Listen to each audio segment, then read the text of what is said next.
Hello, my name is Suzanne Johnson. I've played piano for 53 years on and off. I've taken lessons for a total of 5 years. And in the last 5 years, mostly that time not taking lessons, I've been practicing quite a bit, but feeling I wasn't making progress, or maybe just a little bit of progress. And I couldn't figure out. I thought, am I too slow? Am I too old? Am I too tired? Am I not practicing right? Am I making progress and I can't tell? And then I found a YouTube channel by Rebecca Bogart, and she's talking about the neuroscience of practicing piano. And she's taught piano for many years. So she recommended this book, Learn Faster, Perform Better by Molly Gabrion. And I really don't like to read, but I wanted to be able to practice and make more progress. And it's a really great book. I haven't read the whole thing, but I'm going to summarize to you 3 research studies that Molly writes about from the chapter called The Fastest Way to Learn Music, Take More Breaks. She says taking breaks is one of the most powerful practice strategies we have. That sounds good to me.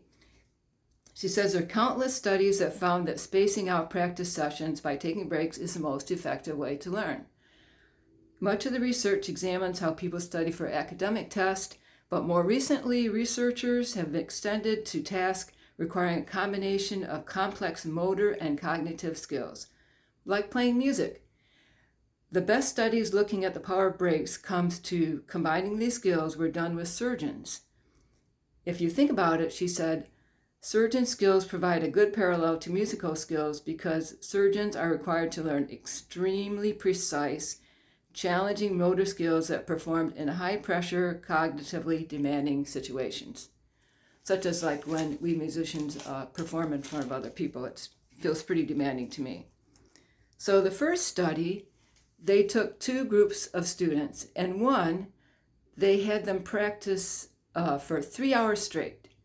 They called this the mass practice. And then the second group, they had them practice 40 minutes, take a 20-minute walk, practice 40 minutes, take another 20-minute walk, and then practice 40 minutes.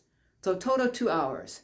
Then they compared them, and the first group didn't do as well. The second group learned significantly more than the first group, even though they practiced 1 hour less. The second study, they taught 5 surgical skills to medical students, and they were measuring how much the skills they were teaching transferred to real-life situations, which is really what we're trying to do as musicians, practice scales and chords and songs and transfer it to really playing a song in a beautiful way. So group 1, they did 4 training sessions in 1 day, 5.5 hours total training. The sessions were 75 minutes each. Group 2, they did 1 training session per week for 4 weeks. Same amount of time total, 5.5 hours. So group 2 did so much better when tested in terms of what they learned, and especially when they tested how much they transferred the learning. So group 1, for skill number 1, they transferred 39%, where group 2 that were taught in breaks transferred 90%. For skill 2, the first team only transferred 11%, while the second team transferred 70%. And skill 3, was able to transfer 11%, and group 2 that took the breaks transferred 50%. So I thought that was very good difference and improvement. Then the third study is mice. They had 1 group of mice run through a maze 1 hour straight, and they had the second group run through a maze 15 minutes with an hour break in between, 15 minutes 4 times, so total of 1 hour. At the end of the training, both of the mice did very good at running through the maze.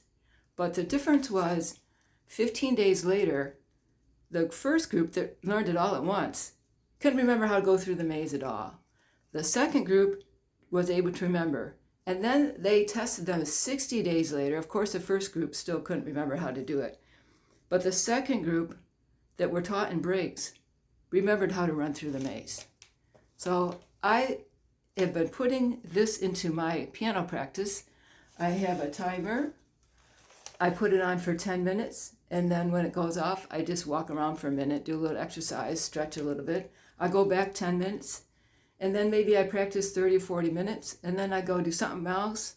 Maybe I practice 30 minutes in the morning, 30 minutes in the evening, and I'm finding that I'm making more progress. It's still not fast, but it's like noticeable. And so I hope that this information will help you. And let me know if, do you take breaks when you practice? And if so, how often or how long are your breaks? Do you find it helpful? Myself, I'm the kind of person, I thought if I just push myself and put my nose to the grindstone and just practice, as long as I could till I was too frustrated, that was the way to make progress. But as you can see from the research, that's not the way. So I hope you take more breaks and have a good day.